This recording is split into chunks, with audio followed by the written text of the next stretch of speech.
দর্শক আপনাদের কি মনে আছে সেই যে স্বনামধন্য চোর মুকলেশ ভাই?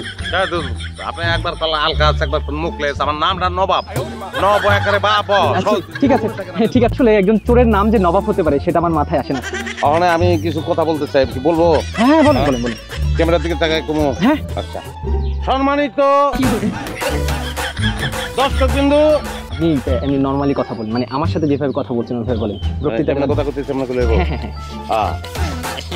তাইলে সম্মানিত দর্শক বিন্দু, দেশবাসী, আমি একটা বিশেষ সিদ্ধান্ত চলে আসছি। এই কারণে দিনটা বিশেষ।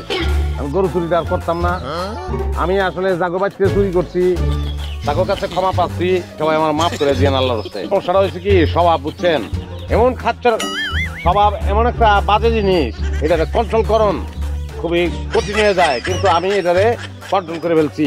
নবাব ভাই, হ্যাঁ। আপনি খুব ভালো সিদ্ধান্ত নিয়েছেন, ধন্যবাদ আপনাকে।